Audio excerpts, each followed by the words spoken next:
और आज दिल्ली बीजेपी कार्यकारिणी की बैठक होगी। यह बैठक शाम 4 बजे शुरू होगी। इस बैठक में राजनीतिक हालात पर चर्चा की जाएगी। 2 दिनों तक चलने वाली इस बैठक में कई अहम प्रस्ताव पास किए जाएंगे। बैठक की अध्यक्षता दिल्ली बीजेपी के कार्यकारी अध्यक्ष वीरेंद्र सचदेवा करने वाले हैं। इसके साथ ही प्रभारी बैजयंत जय पांडा, सांसद, विधायक और पार्टी के वरिष्ठ नेता और कई पदाधिकारी इस बैठक का हिस्सा होने वाले हैं। बैठक के दूसरे दिन केंद्रीय सूचना प्रसारण मंत्री अनुराग ठाकुर और राष्ट्रीय महामंत्री सुनील बंसल भी बैठक में उपस्थित होंगे।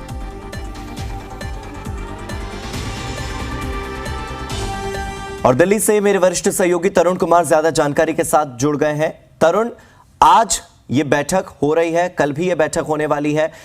आज का अगर मैं अपडेट आपसे जानना चाहूं, अब तक क्या क्या हो चुका है और आने वाले समय में क्या क्या होने वाला है? समय तो 4 बजे का हुआ है, तो क्या तैयारियां इस बैठक को लेकर की गई हैं? कौन कौन से बड़े चेहरे हैं जो आपको नजर आ रहे हैं?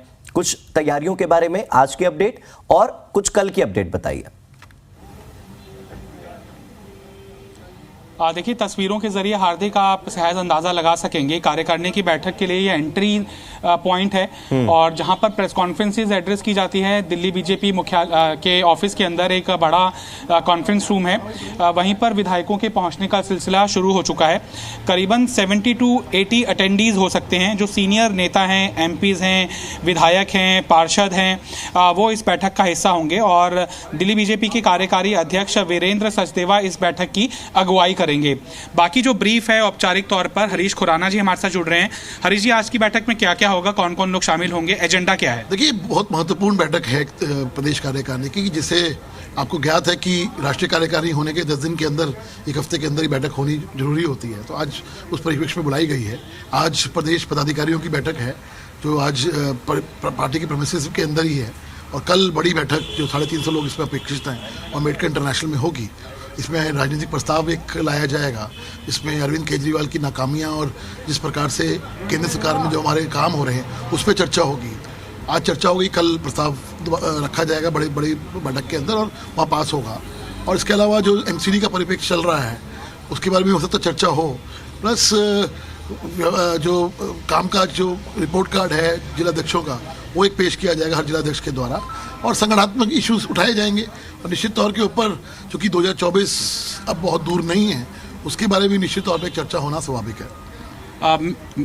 मेयर इलेक्शन की बात करूंगा, लेकिन क्या एमसीडी चुनाव के अंदर अपेक्षित जो रिजल्ट्स थे वो नहीं मिले? पार्टी को लगता है कि 20-25 सीटों के ऊपर शायद और ज़्यादा अच्छे नतीजे आ सकते थे, तो हार के कारणों की भी समीक्षा होगी। निश्चित तौर के ऊपर कहीं ना कहीं मुद्दा उठाया जाएगा, कहीं ना कहीं होना चाहिए। लेकिन प्राइमरीली जो राजनीतिक प्रस्ताव है उस पर जो सबसे बड़ा प्रस्ताव वो होता है कि राजनीतिक प्रस्ताव होता है हमारा, उस पर जरूर चर्चा होगी।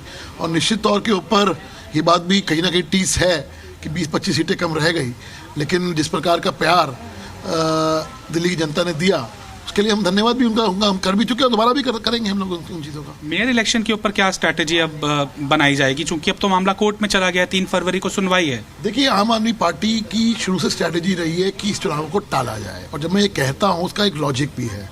6 तारीख को आपने जब देखा कि एक मुद्दे के ऊपर की नॉमिनेटेड पार्षद जो है वो पहले नहीं लेंगे, उस पर इन्होंने हंगामा किया 6 तारीख को, लेकिन 24 तारीख को वो मुद्दा नगण्य हो गया और आपने वोट होने दी। तो इसका मतलब 6 तारीख को जो आपने किया था वो आप या तो दिल्ली की जनता के साथ मजाक कर रहे थे या आप सीरियस नहीं थे, आपने बैठक नहीं चलने दी।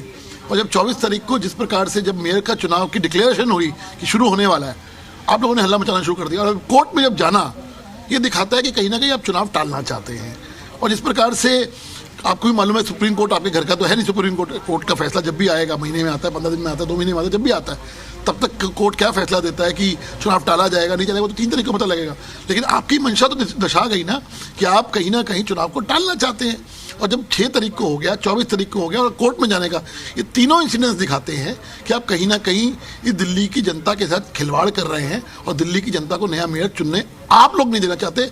आरोप हमारे ऊपर लगाते हो लेकिन आप खुद नहीं करना चाहते।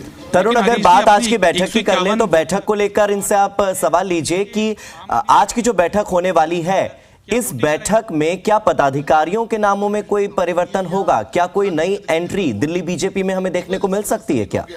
तो अगला जो सदन जब लगेगा वो तो एलजी साहब के फैसले में होगा, जब भी होगा।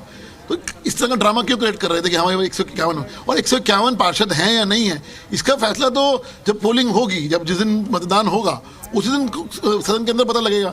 अब एक सवाल एंकर हमारा पूछ रहा है कि क्या कुछ फैसले यहाँ पर पदाधिकारियों के संदर्भ में कि कौन संगठनात्मक जिम्मेदारी क्या संभालेगा, थोड़ा क्लैरिटी मिल जाए। अभी नहीं, क्योंकि ये फैसला तो राष्ट्रीय अध्यक्ष जी ने करना है कि प्रदेश अध्यक्ष की नियुक्ति जो है, पूर्णकालिक नियुक्ति जो है वो कब होती है, वो तो राष्ट्रीय अध्यक्ष जी की प्रोग्रेटिव है।